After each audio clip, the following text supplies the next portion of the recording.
themselves. I'm Dave Haglund, Superintendent of Schools here in Pleasanton Unified School District. Good evening, everybody. Ed Dialazzo, Deputy Superintendent. Good evening, everyone. I am Dr. Will Nelson. I am the Assistant Superintendent of Teaching and Learning. Good evening, everybody. I am Tom Gray. I'm the Executive Director of Fiscal Services. Good evening. This is Namarcha Graywal, Acting Assistant Superintendent of Human Resources. Ann, you want to go? Good evening. This is Ann Wells, Coordinator in Fiscal Services. Hi, good evening, everyone. Ahmed Ashiko Islami, Assistant Superintendent of Business Services. And I am Patrick Gannon, Director of Communication. Thank you for being here. I saw a couple of people jump on as we were doing intros, so I just wanted to say one more time that we do have the Q&A function open. So if you have a question as we're walking through our conversation, just hit the Q&A icon at the bottom of your Zoom screen, type in your question, hit submit. We will do our best to answer questions as we go. We might not have time to answer every single question. We'll do our best and follow up with information, because we will be tracking all the questions that come in. So appreciate you all being here, and I'm going to turn it over to either David or Ahmad. Make it look like the Brady Bunch now. Yeah. Okay. Go ahead, Ahmad. Great. Good evening, everyone. Thank you for joining us and spending your evening with us. We'll try to keep this brief, but I know it's an important subject. And so with that, I'm going to go ahead and share my deck. It is a large deck, but some of the slides are very familiar to those who have been in this conversation. And then for those who are new to this conversation, I want to make sure that we're thorough and we cover a lot of the aspects that are going to be important to everyone. So tonight, we'll do a little bit of a recap on school funding, where we spend our dollars. These slides are very similar to those that I've shared back in October and November. And we will then discuss the impacts of the governor's January budget and some of the fiscal challenges that we specifically face here in Pleasanton Unified, looking at solutions, and then kind of diving a little deeper into some of the reductions and some of the next steps that we're going to be embarking on in the next few months, and then be happy to answer question and answers at the end. I always like to start with this slide because although the data, comparable data, is from 21-22, and we will soon have updated data from 22-23, the data shows that on a per student basis, where Pleasanton kind of ranks with some of the districts that we have in this group. You'll see the statewide average is right here.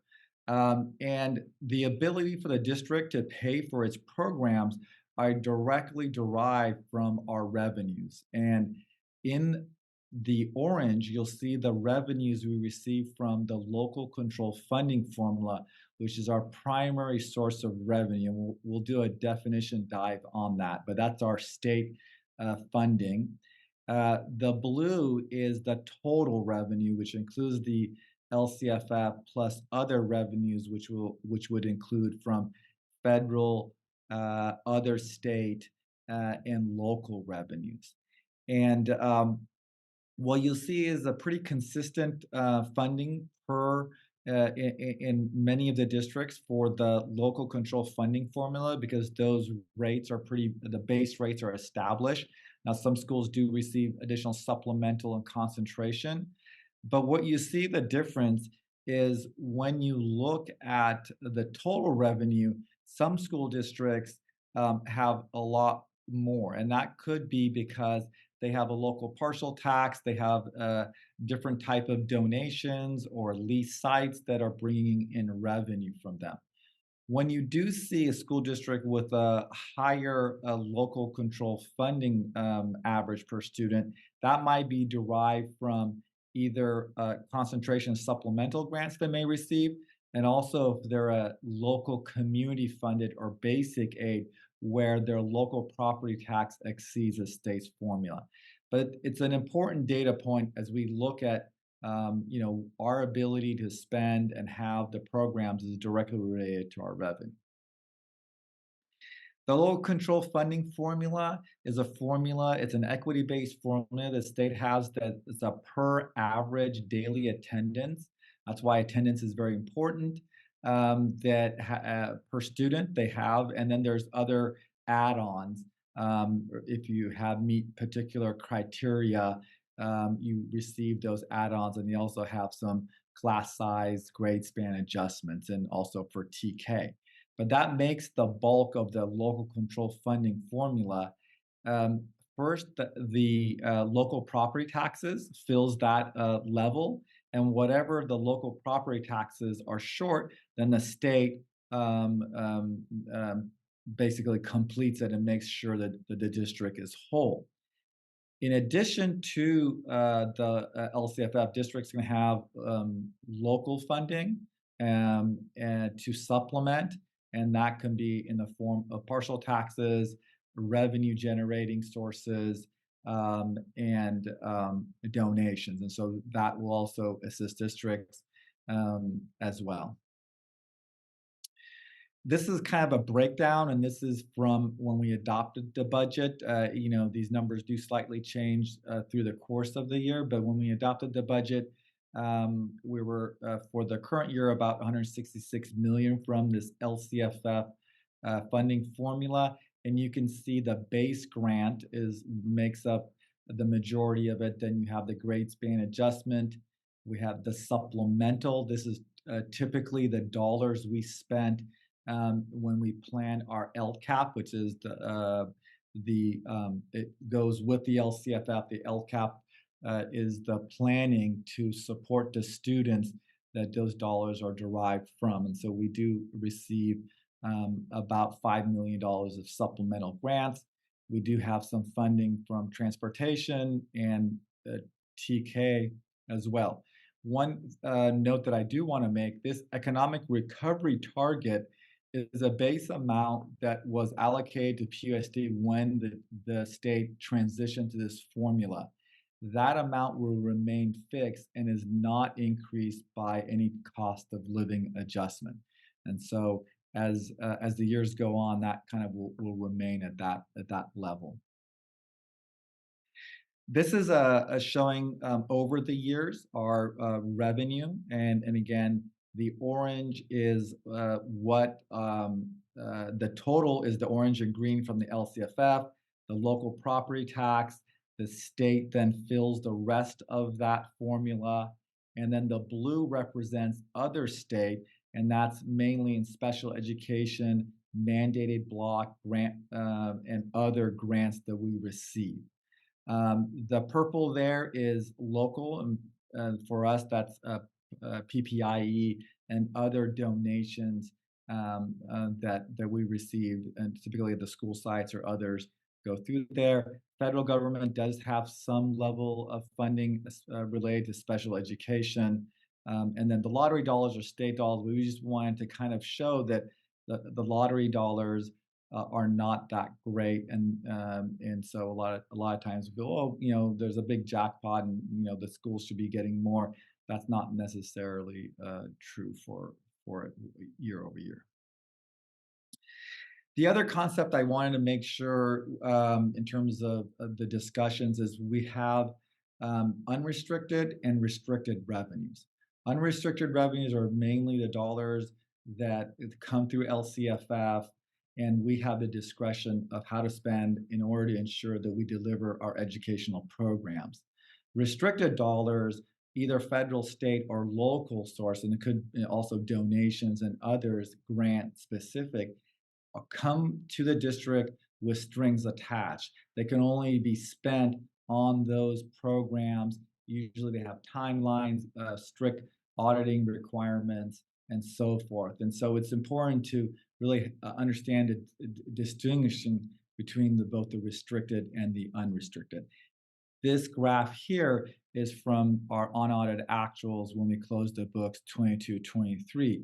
In any given year, depending on what type of grants and other programs are available, that you'll see the restricted side be a little bit less or more, and then the unrestricted side is fairly consistent because it's based on the formula and based on our enrollment. So as we decline enrollment, that will have an effect on our LCFF as well, and we'll get to that in a bit.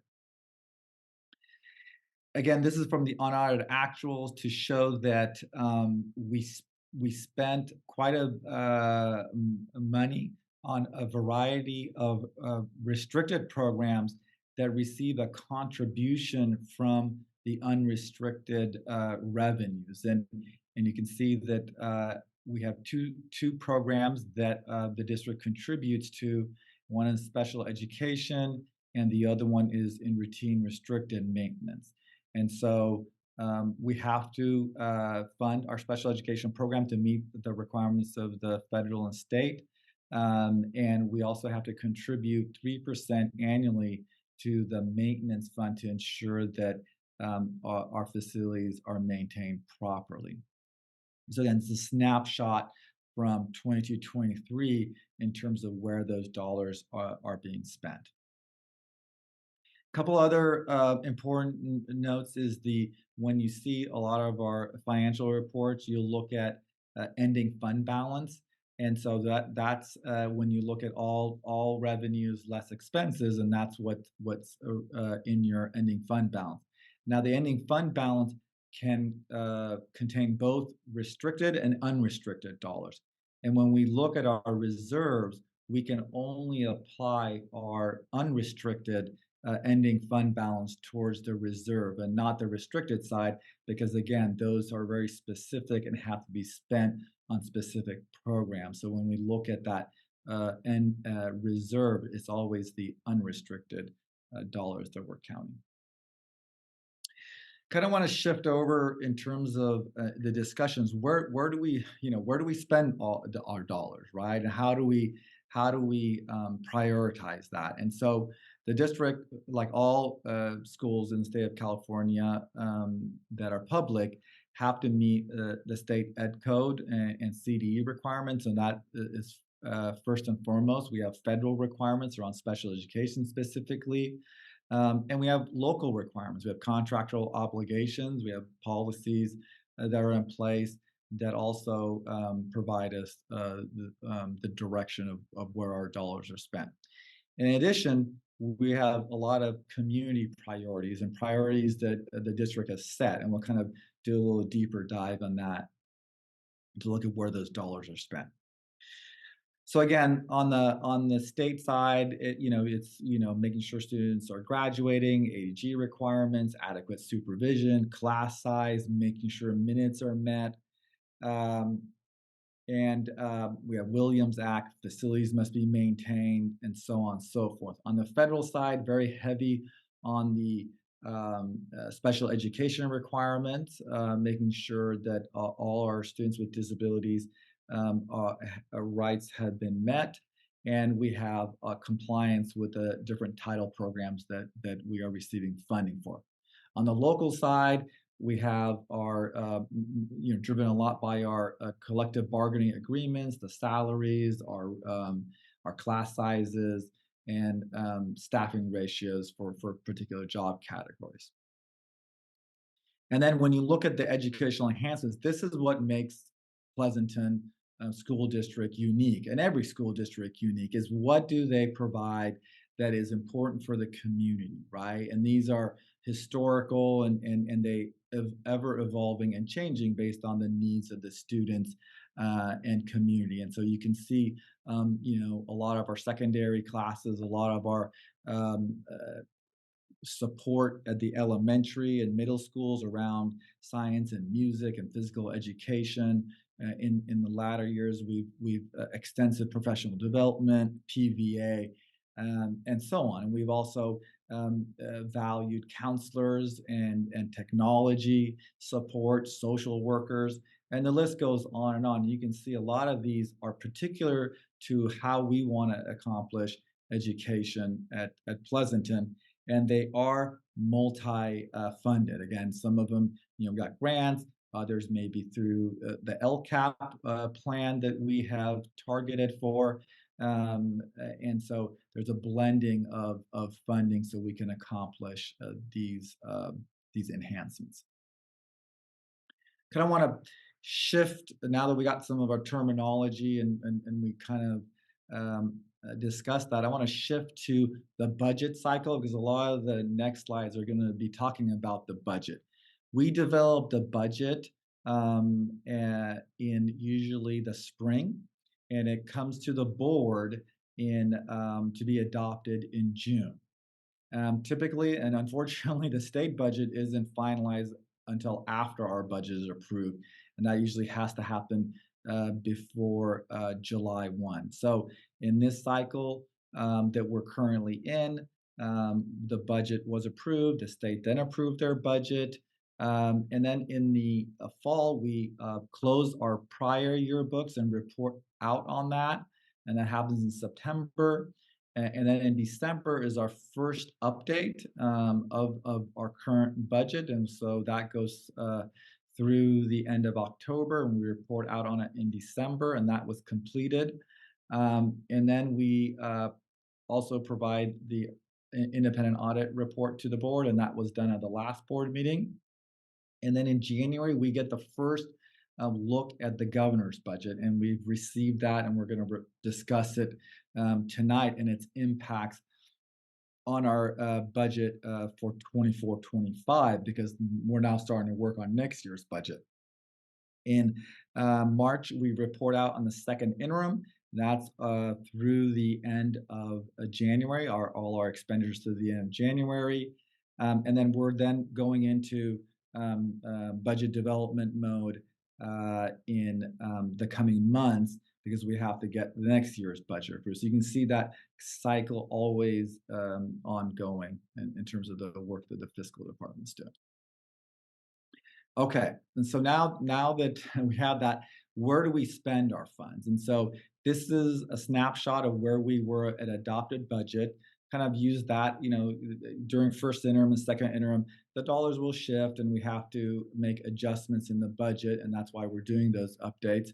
But when we put the budget together, and this is the entire budget, both restricted and unrestricted, you can see that we spend majority of our dollars on people, either salaries or benefits, and our statutory requirements. And so between healthcare and statutories, pension and stuff, it's mostly people, and about somewhere around 13 to 15% is usually spent on book supplies and services. And again, those percentages may adjust during the year based on what actually is occurring. But you can see that when we put this budget together, we were spending on people. We did have a projected unrestricted deficit spending of about $1 million, and we were also planning to spend down a lot of our restricted one-time dollars.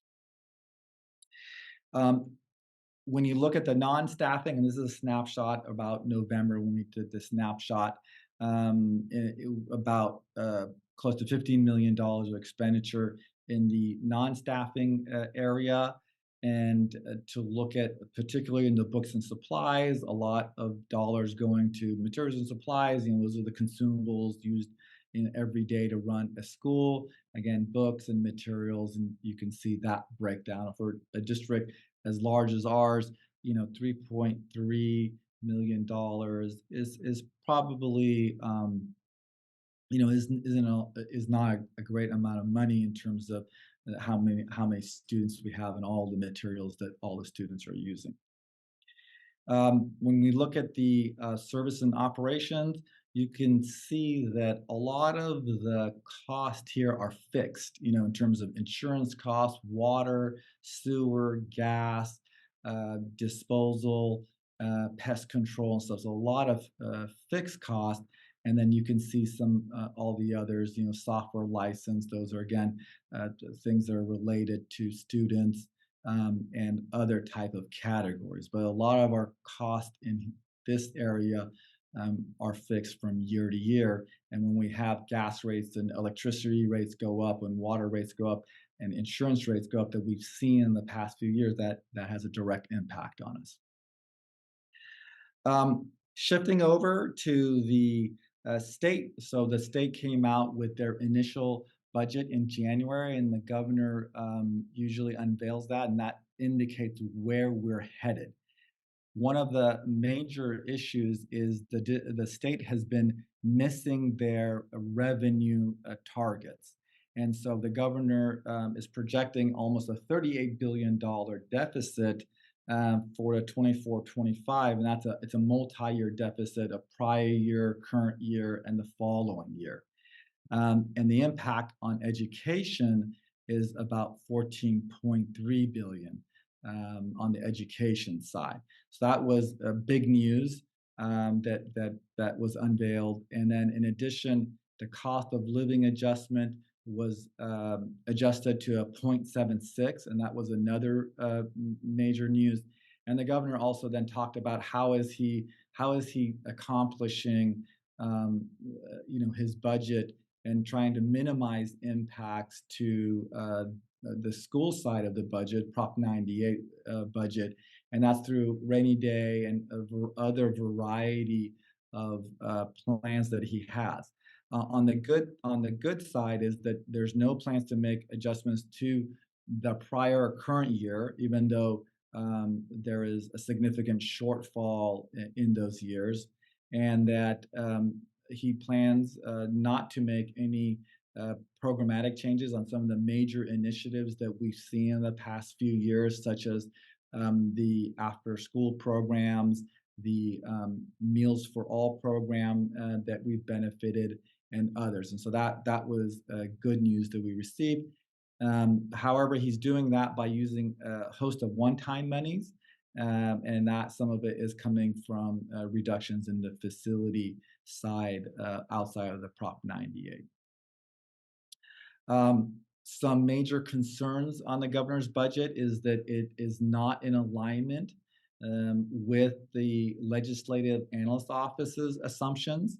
And so we have, almost, the Legislative Analyst Office and the Department of Finance not being in agreement on some of the projections. And so that is problematic. And the governor is basically utilizing a lot of one-time funds to pay for ongoing obligations. And so at some point, the state cannot continue that. And so that worries us. And that if the revenues don't hit his estimates, it will only make some of these problems greater. And the question is, will there be an ability to pay for even the statutory COLA if that happens? So those are things that we'll be watching, and we have to build our budget and plan for it before we know how everything shakes out. This slide here, I just kind of wanted to show that the 0.76 is applied to the base grant formula and to the supplemental and grade span, but it is to the per student. And so if you have declining enrollment, not only are you getting a smaller amount because the cost of living adjustment was less, but because you have less students, it will impact your revenues as well.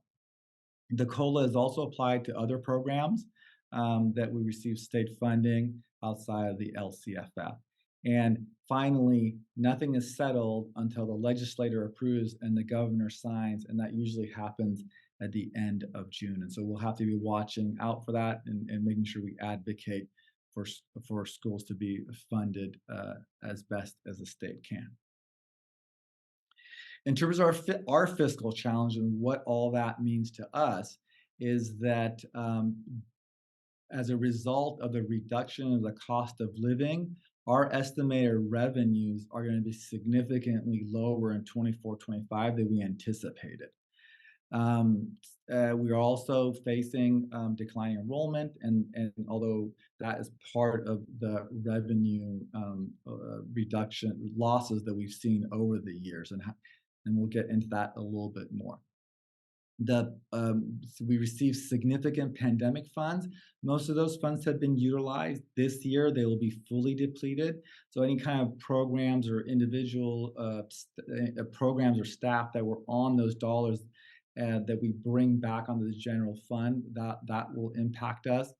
And then the cost of doing business has been getting more. And so we'll go into that both in 24-25 and the following year, we have increased costs.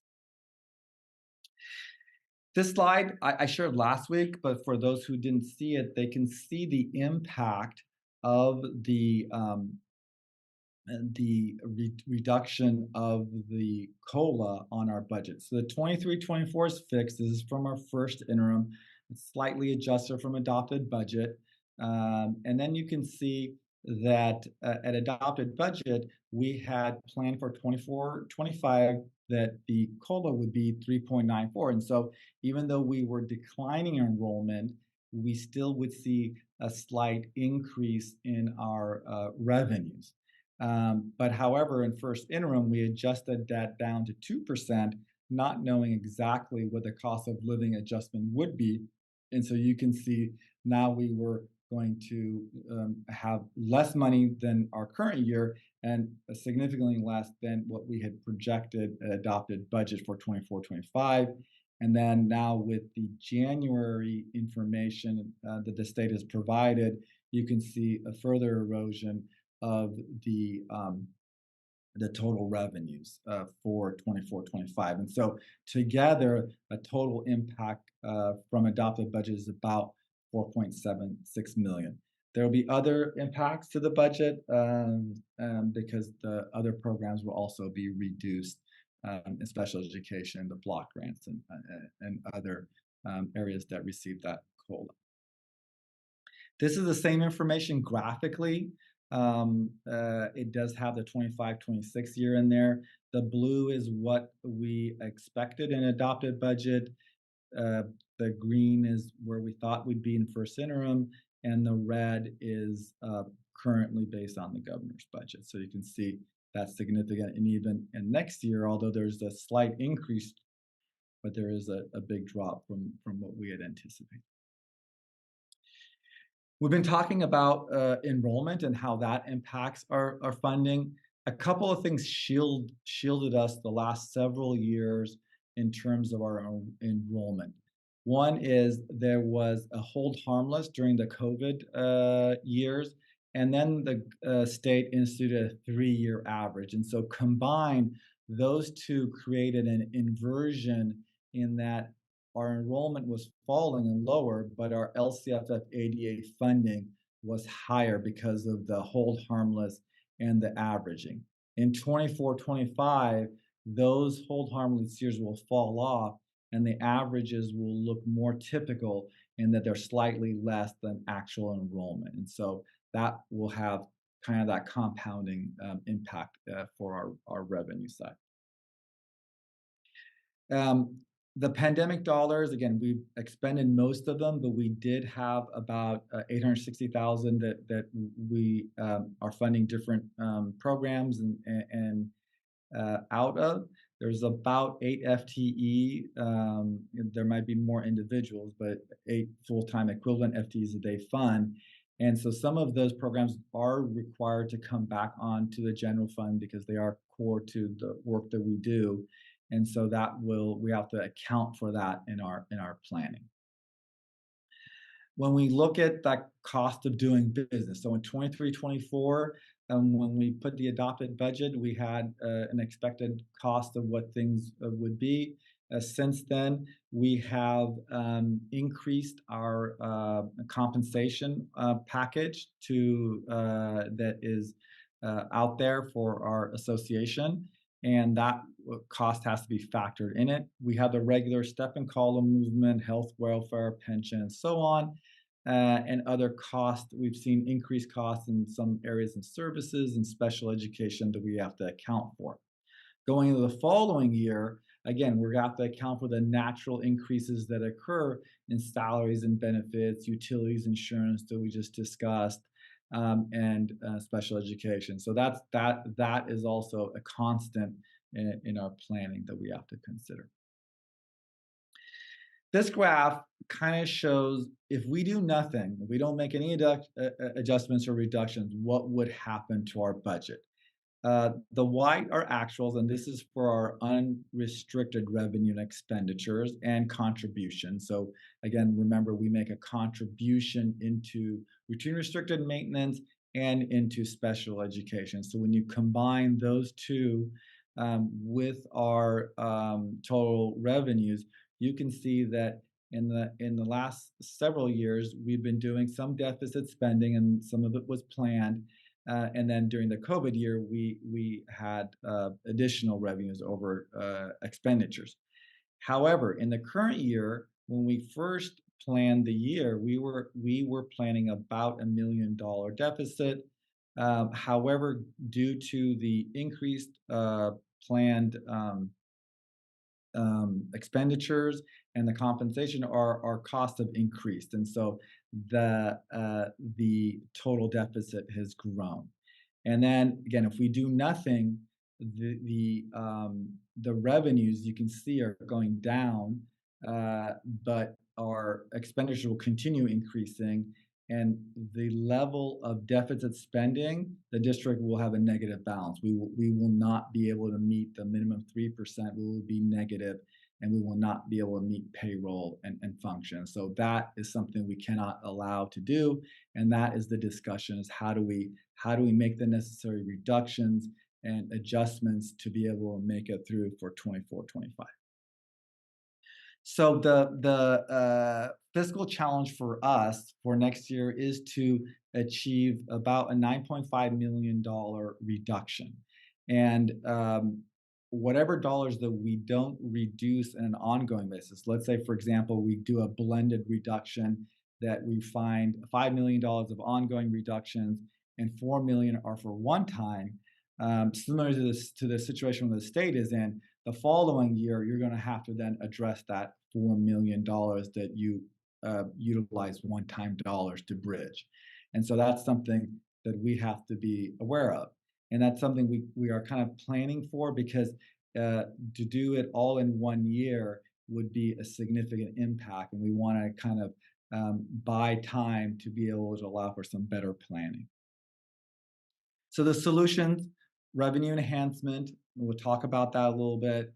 We have reallocation of expenditures, and finally, reductions. So looking at revenue enhancements, the district is looking at all of our funds and where we bring and what we're doing. And so one of the areas that is a positive for us is that we do have an after-school program. And since the COVID times, we changed the way we were running the program, and we also were very conservative on how we allocated expenditures to them. And so we believe that from the after-school programs, we can move about $1 million annually into the general fund. And there's opportunities for potentially expanding the program, which can bring additional revenues to the district and meet our family needs. And so that's something we're going to have to seriously look at as a district. Facility rentals and those things, again, if we could be, have more people use our facilities and be able to recoup the cost, that could also help with cost recovery. And then we've had some discussions on looking at a local partial tax.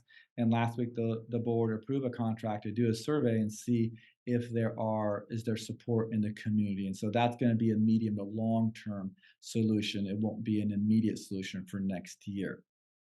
Again, grants and donations, we want to be mindful that those dollars are very helpful as well. We've also been looking at and discussing reallocating some of our grants. The district has 2 major grants. One of them was the Art, Music, Instructional and Material Discretion Block Grant. The other one was the Learning Recovery Grant. And so last year, we spent a lot of time planning how we were going to spend those dollars. And a lot of the plans were around how do we extend some of the services that we liked during the pandemic and worked. And so we're going to have to pivot those. We're in year 2 of that 4-year spending plan. And so we're going to have to pivot those plans and allocate about, from between the 2 plans, about 2 million from the art, music, instructional material block and about 1.25 from the learning recovery to be able to absorb some of our current expenditures. And so while that will require the programs to be revised and probably the timelines shortened, it will buy the district another year where we don't have to make as deep cuts, and give us a little bit more time to plan and make those cuts strategically. So again, any use of these funds will be one time in nature. Kind of shifting the discussion on the reduction side of it.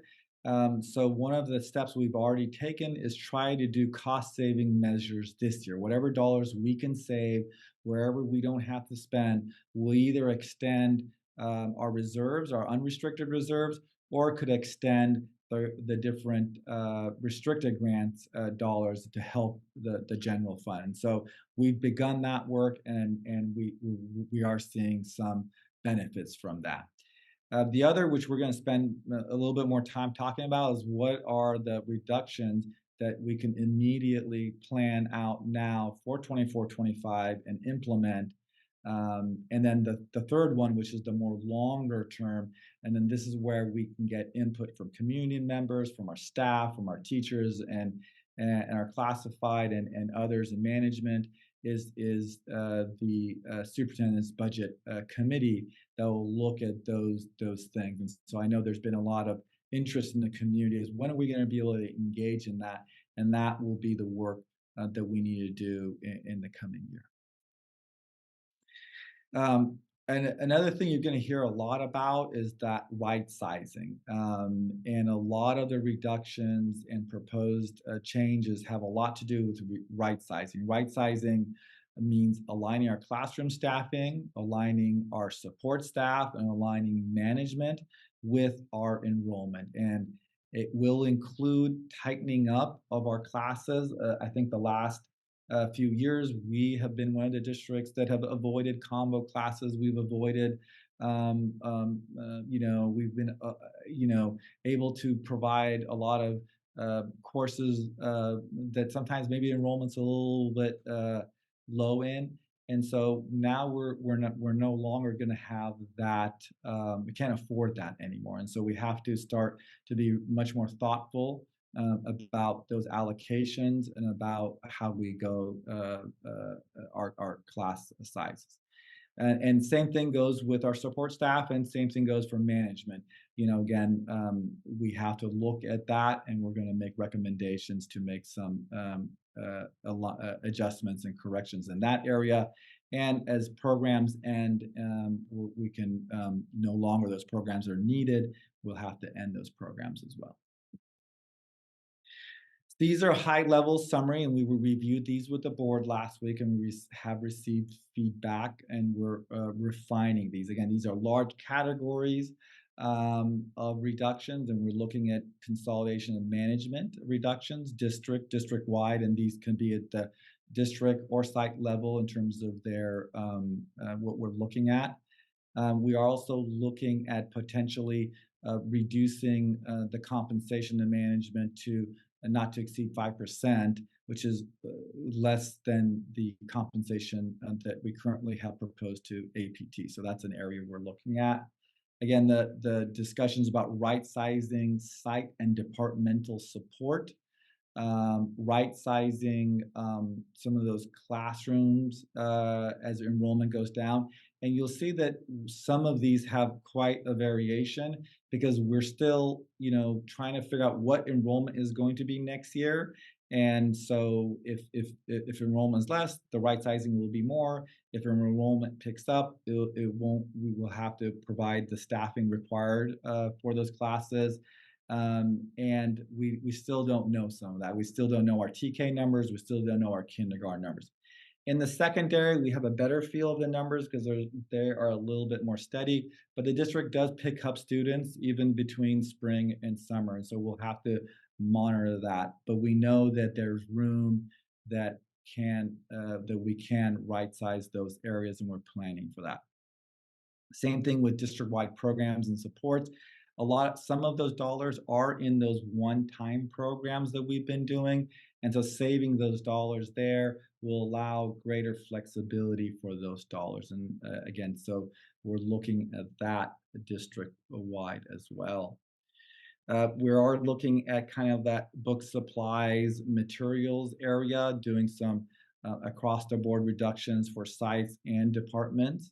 And then you just have to remember that because the amount we spent isn't that great, even a 10% reduction doesn't yield a considerable amount of money, because the bulk of our expenditures is in people. Again, we look at contracted services. The board wanted us to look a little bit deeper in that area, and we will. However, a lot of our contracted services are tied to special education, and if we can provide those the required services per the IEP with our own staffing, that will help us. But if we can't, we're obligated to provide that, and so that's a challenge, but one that we're working on. Again, we believe we can do some type of savings, might be one time in nature. We'll have to do a little bit more work in other areas in terms of books and supplies and materials and professional development. So we're going to tighten those up. Everything that we've indicated in green are tier 1, and that's our priority for 24-25. And so if we can meet our needs with these, the tier 2 can be looked at and discussed for the future. And that would be looking at, if we're going to reset vice principals to prior levels before 17-18, and then right-sizing our counselors, making sure we stay below our CBA ratios. But we did increase about 4.5 counselors with pandemic dollars, and so we have to at some point address that, and that may be down the line a little bit. But currently, there are a certain number of FTE that are funded through the grant, and so we'll have to look at that very soon. You can see some of the totals here, some reallocations, some one-time, some ongoing. Kind of summarizing, I know I've been talking a lot, but trying to get to the conclusion of a few things. The revenue loss is an impact of about 4.75 million. We have increased expenditures, and that's just a bit from first interim, and we've discussed some of the reasons behind that. And we do have increased costs related to ending of some of our grant dollars. In terms of how we're trying to bridge that gap, we are hopeful that we can save from and reduce our deficit spending by about 750. That'll help our ending fund balance and reserve for 24-25. We're hoping to accomplish somewhere between $4.5 to $5 million of reduction. And anything that's not ongoing would have to address the following year, and then reallocating our grant money to cover some of that shortfall. And again, those dollars will, because they're one time in nature, we will have to look at ongoing reductions in 25-26. And finally, the additional dollars coming from our cost recovery that will help the general fund on an ongoing basis. Kind of pivoting to what's the process look like, because a lot of it, again, dealt with people. The Ed Code has specific processes for reducing staff, and the district will follow that with fidelity, working with our human resources department and working with teaching and learning and student services. But the shoulder of that work will fall between human resources and business. The budget timelines, unfortunately, do not line up with staffing reductions. And so, as you saw, the state is finalizing their budget in June, and we have to get our budget approved before their budget is done. And any type of staffing reductions has to happen months ahead of that. We need to issue our preliminary layoff notifications to staff by March 15th. So that really makes our job difficult. And that's why in prior years, for those who were around during the last time the state went through these challenging budget times, you saw that the staff would receive layoff notices, but then as the budgets were finally figured out, so some staff would be brought back. Another thing we want to note is that on the natural, there is attrition through retirements and resignations, and so that will also help mitigate some of the right sizing work that we need to do.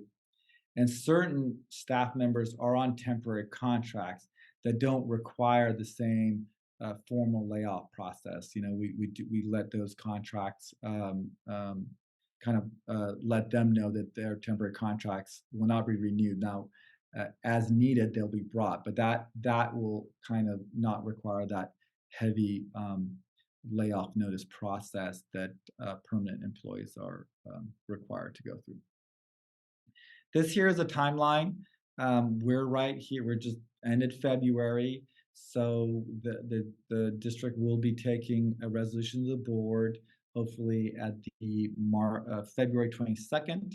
That will have a reduction of a particular certificated and classified staff, and that does include management as well. And then we have to notify a preliminary notice to the employees by the 15th.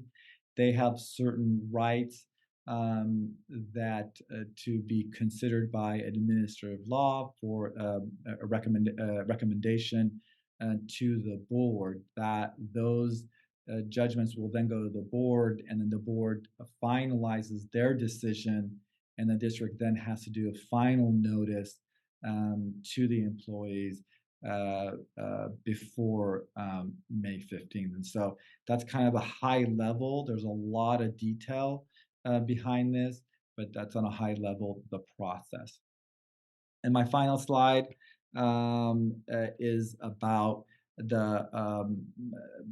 we talked about the process, but the other things that we have going on is second interim. So that'll be the next snapshot of where we are budgetarily, you know, what costs have increased, where do we see expenditures going, so that'll get updated. And then we're looking at our data, our projections, our enrollment. We're in budget development for 24-25. The governor does their May revise by mid-May. That's a really critical document from us, and we're already starting to look at the economic indicators. You know, we're looking to see, is the LAO right or is the governor right?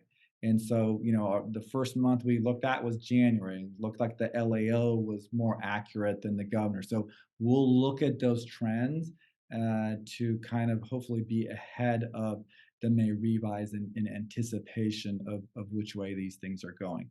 And then finally, the LCAP and the budget are adopted in June. And so that is the bulk of my presentation. And I thank you for staying with me this time. And now I'd be happy to, and the staff will be happy to answer questions. And I know people have been doing it on the chat. I have not been able to follow because I've been trying to provide you this information. All right, Ahmad, thank you very much. That was a very comprehensive presentation with lots of good information. And we have been trying to answer questions that they've come up, but there are some that are there waiting to be answered. And we'll try to get to as many as we can in the next half hour or so. And if we run out of time, as we said before, we will compile a question and answer document that will be shared out with the presentation. So you can see the answers to those questions. And we got some pretty good questions here, so I'm looking forward to hearing you talk about them, Ahmad, or others who want to jump in and try to address them as well. I'm going to do them in order, but I am going to tell you that we are not going to talk specifically about negotiations right now. That's not what this presentation is about. And so if I skip a question related to that, you'll understand why. We may try to have a more creative answer to it in the Q&A document if we can talk about the subject area you're bringing up without talking about the actual process itself. So let's start with the first question. Does LCFF treat Pleasanton fairly? Our student-teacher ratio is 20% higher than the state average per the greatschools.org website. I'll try to answer that. The LCFF, as I said, is the state's equity-based formula, and they look at the type of student population you have, and based on those parameters, certain schools with, English learners, foster youth, and low socioeconomic indicators by free and reduced lunch receive a higher funding through both supplemental and concentration grants. So the dollars follows the needs of the students. Pleasanton, I believe, are what is considered the unduplicated is around 16%. So we only receive supplemental dollars, and the ability to provide local funding, that's up to the local entity, right? And so different local communities have done that within the Bay Area and surrounding community. How we spend those dollars are, that we have is a function of our priorities, right? So if we are to have smaller class sizes, then that would mean that we have to hire more teachers, right?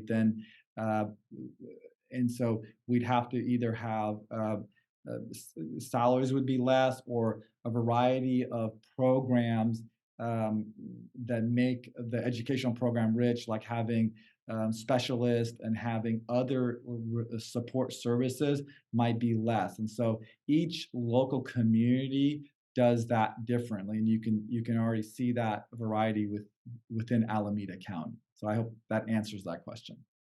Yeah, the only thing I would add, Ahmad, is that districts that have higher rates of unduplicated students, such students with English language learning issues, homeless students and whatnot, they do receive significantly more funding than Pleasanton does. And so the question's an interesting question, and I would answer it that LCFF does not treat Pleasanton fairly, but because it's a statewide strategy to address inequities across the statewide school system, I certainly can understand how they came up with that as a potential solution. It was believed at the time by the governor that communities like Pleasanton could provide enrichment activities for their children during the summer and buy books and do the things that tutors and whatever else that help students stay on track. And students in impoverished communities, or families in impoverished communities, often cannot afford to provide those services. And so that was the logic. But the reality is that we have students in Pleasanton that need tutoring services and families in Pleasanton that can't afford tutoring services, as an example. And so even though the funding is not there, the need is. And I would argue, and have argued at the state level, that COVID leveled the playing fields in lots of ways, because our students fell behind just like other students fell behind, and we're all trying to do what we can do to bring them back up to speed. And so interesting question, and I hope that answers your question, Sunil. Okay, let's go on to the next question.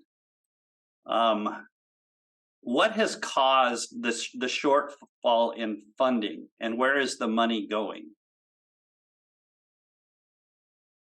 Well, great question. So the shortfall, again, has to do with our increased expenditures, and we have a variety of areas in terms of salaries and positions that we're funding.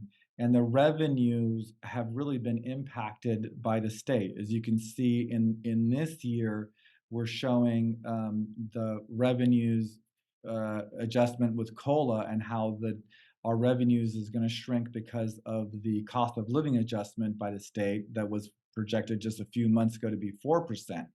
The other enrollment impact is declining enrollment. So we have declining enrollment and we have adjustments to the state funding, reducing our revenues, and we continue to have the normal cost increases that any businesses have year over year in regards to salaries and operations. And so those two, we have to align them better, in the years to come, because if for several years we knew we were deficit spending because we had the reserves to do that. But going forward, as we reduce our reserves, we're not going to be able to absorb those increased costs.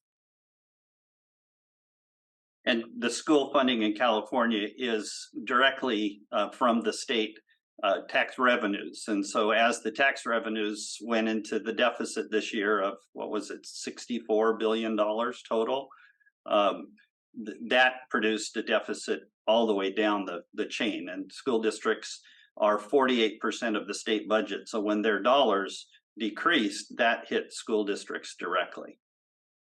All right, let's see. Next question. So I think that Sam is referencing slide 25. So if you want to look at that, Ahmad, as you get ready to answer this question, but I'm not positive. It was mentioned that 8 new FTE administrative staff were added from COVID money, will be rolled into the general fund. If there is no money, why are these new creative positions being added to the budget?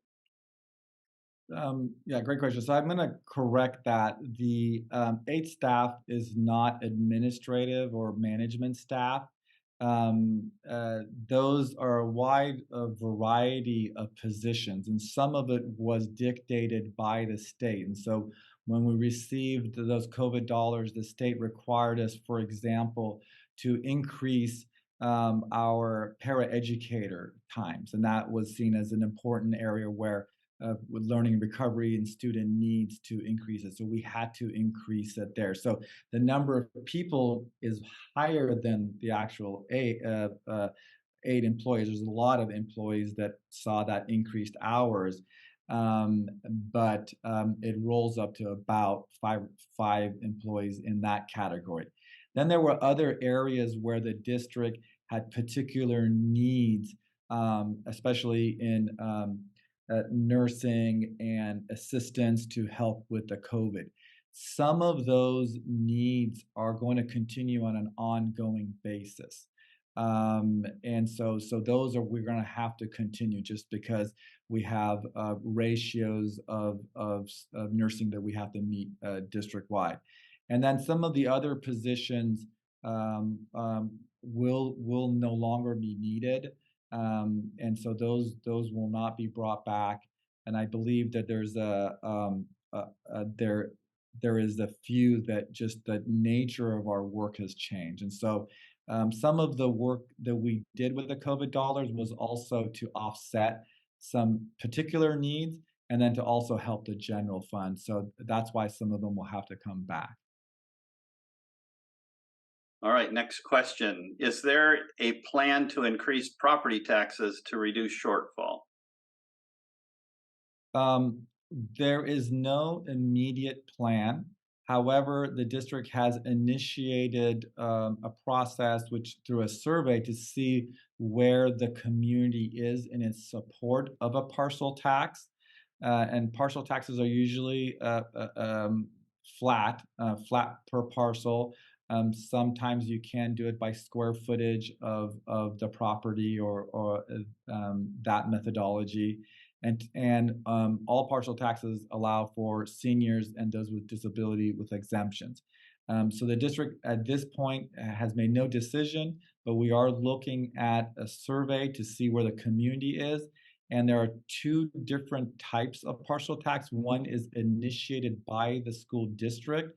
That's the majority of parcel taxes are initiated by the district. They require a 2/3 voter approval. And then there are community initiated taxes that would go through the city that we see as well. And so those are 2 avenues, and they have a lower approval threshold because it's through a citizen initiative, and it needs to gather signatures to be put on the ballot at the beginning. All right, I'm gonna go to another question here. Interesting question. You just said that the COLA for the upcoming year isn't going to be 4%. Even if that amount drops to zero, that by itself will not cause your budget to shrink. You are still getting the same amount from the state. So remember the formula. The formula is the number of students that attend the school times the formula. And so our enrollment is decreasing. And because of the inversion, and that was the hold harmless plus the 3-year average, the last few years our funded LCFF was higher. And so that's going on. So the impact is due to the loss of enrollment.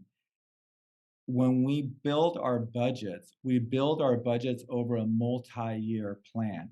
And so we're planning to see increased revenues. And so when that revenue is adjusted downward by a COLA, we now have, it creates another shortfall that we're dealing with.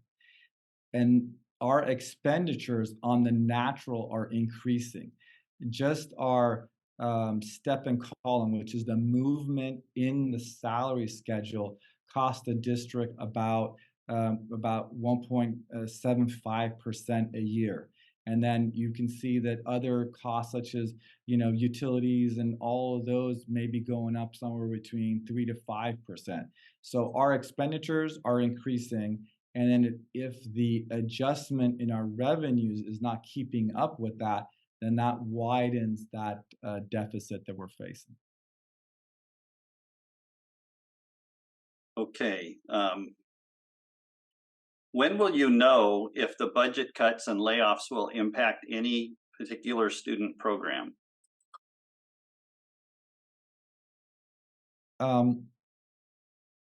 As you can see, the reductions that we have proposed, I think will have a certain level of impact district-wide. We've attempted to keep it as far away from the classroom as possible and give the district time to plan, to seek input. But you can see, again, a lot of the right sizing that's been done is related to enrollment, both at the district level and at the classroom level. A lot of you're not seeing adjustments to specialists. You're not seeing adjustments to a lot of the support that comes into the classroom. So there has been a level of thought put into this to reduce that impact. However, as we look at tightening up some of our ratios in terms of sections or in terms of combo classes and stuff, there might be some of those auxiliary impacts that we'll see in the coming year. All right, here's one for you, Ed. Special needs is 20% of the budget. Do we have a higher concentration of special needs students than other communities? We actually don't. The state average for students with disabilities in California is about 15%, and it's creeping up. And here in Pleasanton, we're just under 10% of our student population have individualized education plans or students with IEPs. So we are below the state average. And I would say in neighboring districts, Dublin, Livermore, we're about the same with Dublin, and we're less than Livermore, from what I recall from presentations from other directors. So we are below the state average. All righty. Patrick, this one's for you. Will we be providing a transcript of the questions that we are answering live for those who are unable to attend the meeting? Yes, we will get we will we will get a log of the questions. And that's why we're using the Q&A feature. So just in case we don't get to all of them, we can pull that and answer the rest as best we can. Okay, thank you. Let's see.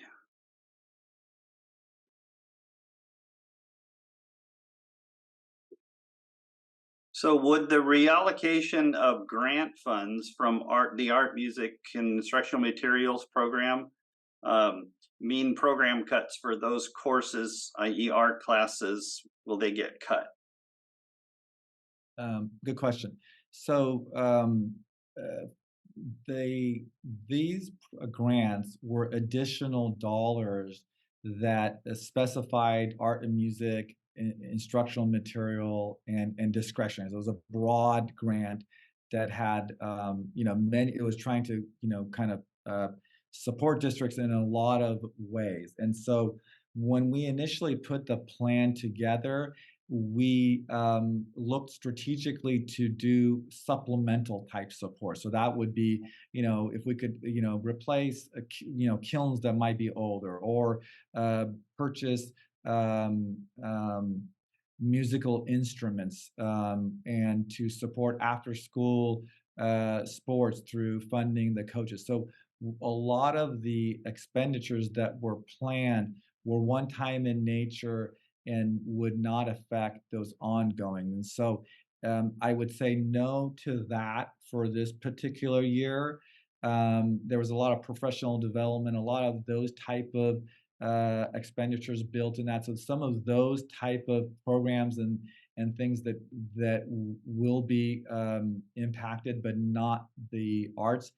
In addition, the separate from this block grant, which allowed broad discretion, the voters approved Prop 28, which will be infusing ongoing regular monies for the arts and music programs district-wide.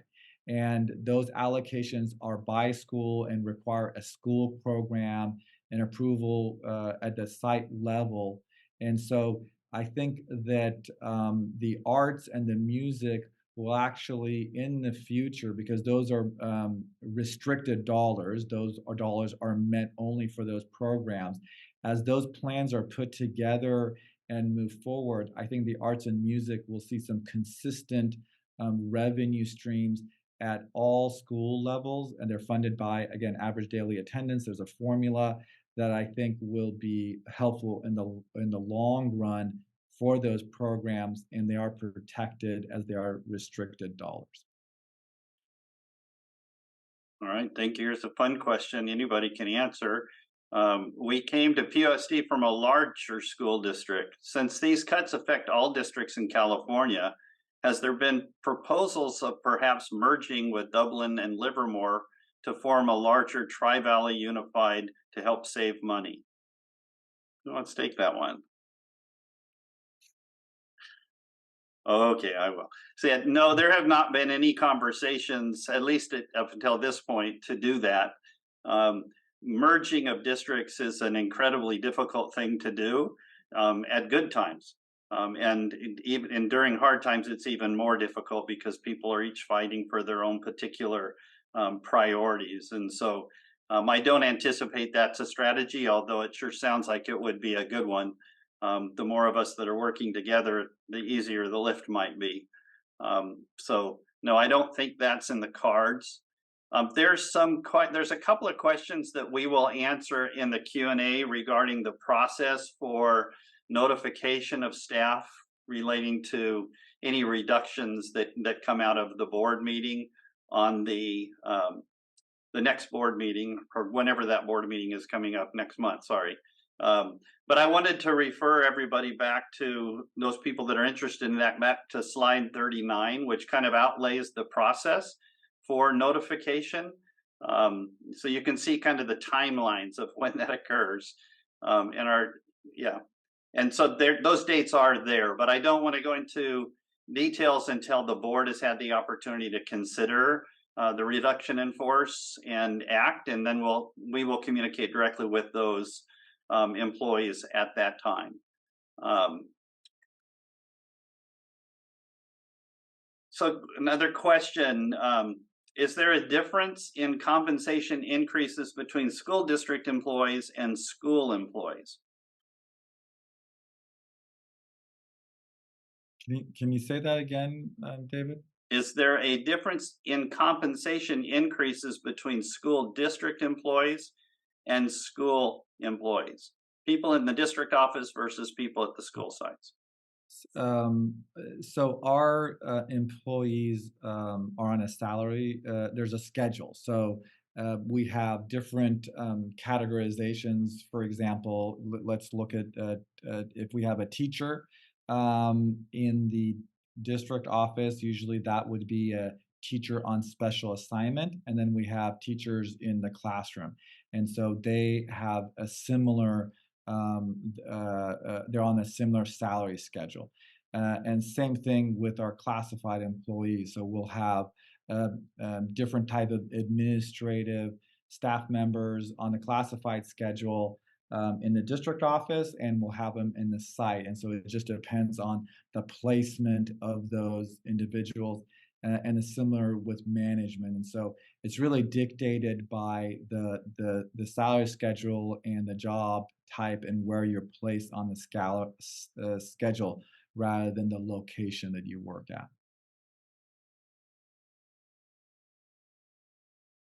Okay.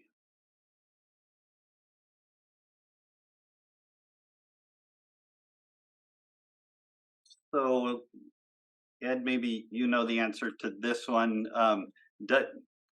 How does the enrollment projection compare to neighboring school districts like San Ramon and Dublin?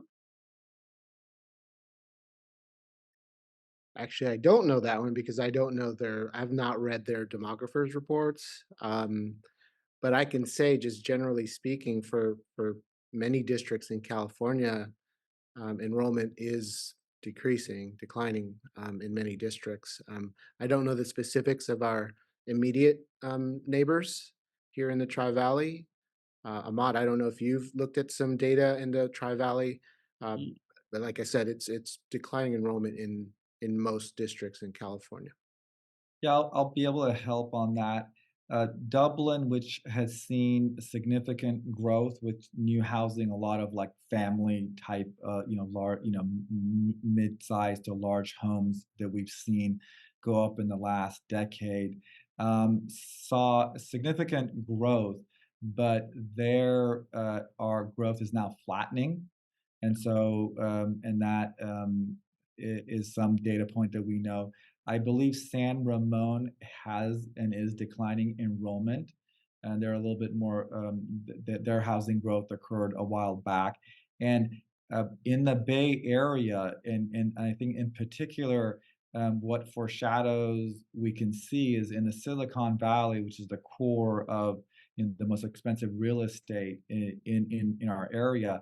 We have been seeing multiple years of declining enrollment, and this is in Cupertino and Palo Alto and other school district because of that. And so some of those indicators that we saw in those school districts for probably 5-6 years ago are now catching up to us in terms of the impact from the increased housing cost.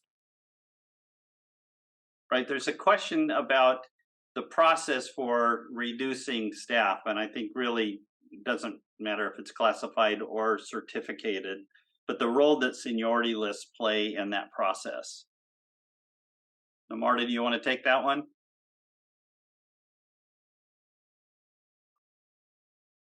Sure. Yeah, so once the particular types of service in each of the classifications, whether it's certificated, classified, or even management, has been determined, then the reduction in force is based on seniority in their particular classification.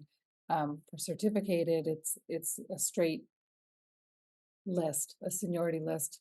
People are it's ranked from the most senior to the least.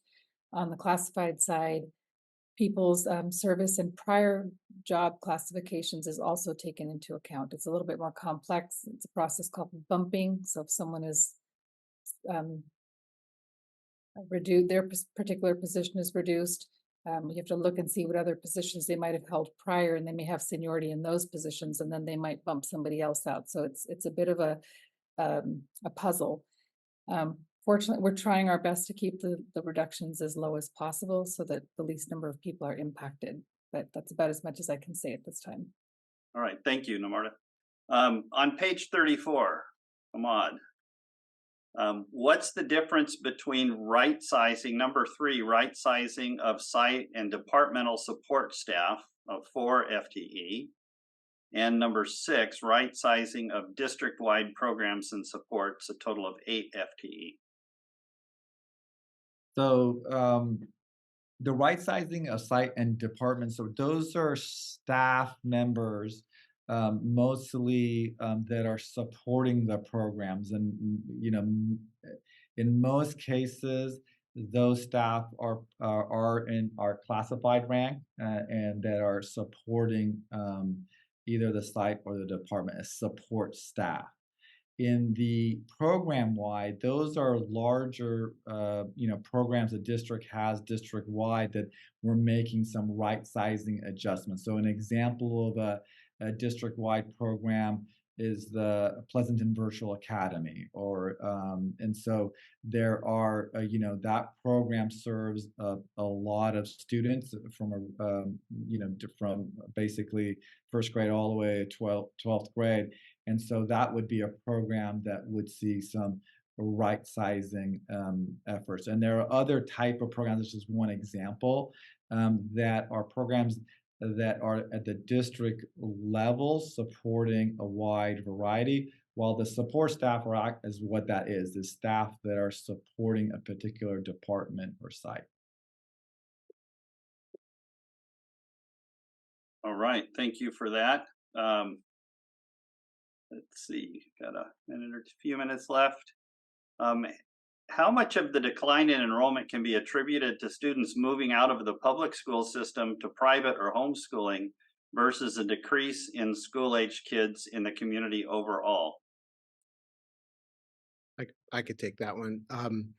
I will refer the person who asked this question to a presentation that we did at the January 25th, 2024 board meeting. And we did a presentation on enrollment. And in there's a slide that actually has those numbers. We track our students who exit the district or withdraw from the district. And one of the things that we track is students who attend a private school or homeschool. And so I don't have those percentages in front of me, but I do recall it was one of the smaller percentages. Most of our students who leave the district are leaving or have gone and enrolled into another district in California, another district in the state or out of the country. But students who stay in the area into private schools or maybe into another state in a private school, that was the lowest percentage of students who are exiting the district. So I don't have it in front of me, but there is a presentation from the January 25th board meeting that you can look at. And maybe Patrick, in the Q&A, we can link that presentation for those that are interested in it. Thank you.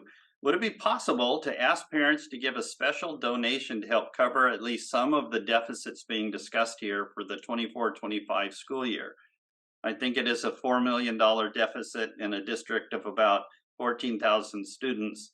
Then it would mean if as many parents could donated $275 per student, then a chunk of that deficit would be covered.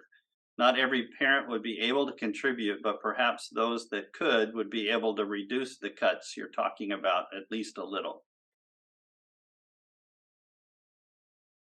I can take that one. Yeah, I mean, that I think is a great idea. And I think that if you look at a lot of education foundations, that's the gap that they're filling. And my experience has been that when community members have that, want to really contribute, that the best place to contribute those dollars is to the local education foundation. We're fortunate to have PPIE, and we work closely with them. And those donations become tax deductible, and then we can then target and help us with that gap. In my previous district, I remember when we were going through the Great Recession, they usually, raised about $2 million annually, and there was going to be a gap, and then they asked the community support them more, and so they went from 2 to 3 million. And so I know it's possible, and I believe our community is generous. That we just need that, to get the news out there, and hopefully more people will donate to our local foundation.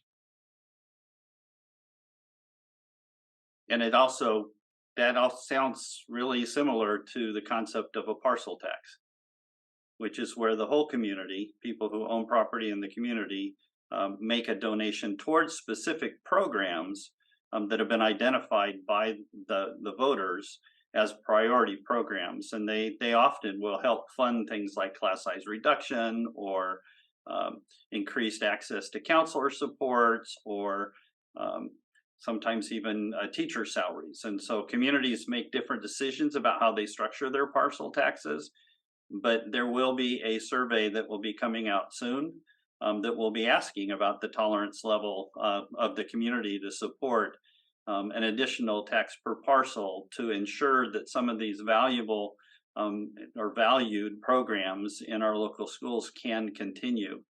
And one of the things that's unique about a parcel tax that is different than a bond is that there is an exemption clause for people on fixed incomes and senior citizens, so that those individuals would not have to contribute, and the burden would fall to the balance of the people in the community. So there will be a survey coming out soon for you to participate in if you get a phone call.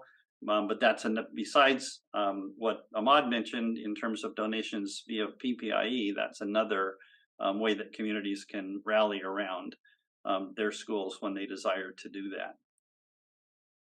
Question for Andrea Wilson is on, and she's asking a question, but she doesn't know everybody else can't see it. So I'm going to just read what she said. If anybody would like to learn more about the foundation, you can reach out to mail@ppie.org or visit ppie.org on the internet. So great opportunity to learn more about how to support our students and teachers at the schools. Thanks, Andrea. Let's see. For 2023, our expenditures were 12 million, or 6% higher, in areas that seem like they should be predictable: salary, pensions, and routine special needs funding. Why was it difficult to estimate those costs in that year? I'll take a stab at it. Tom, maybe you want to add. I'm assuming 23, 24 is the current year that we're in. And so a couple of,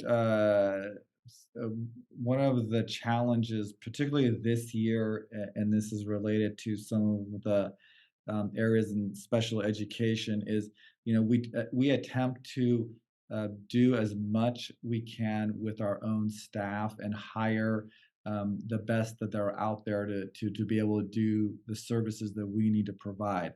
However, it's been challenging for the last, I would say, 5 to 6 years to find all the adequate staffing in special education. So we have had to adjust some of our work to contractor services. So that's been one area that we have, that's been challenging. The others is we never know exactly all the students that are going to come in special education, and so you do have some high need students that will sometimes you don't know about. The other factor is that we did increase our compensation package that we originally built into our adopted budget. So those are some of the items that I can think about. Tom, do you want to chime in on that one? Well, so if you remember, I was unclear of what fiscal year was for, but we did a lot of we had a lot of pandemic dollars that we used and targeted to students with needs and after school programs and counseling and those kinds of programs as well. Using a lot of those one-time dollars in the previous year. So that's part of the delta as well.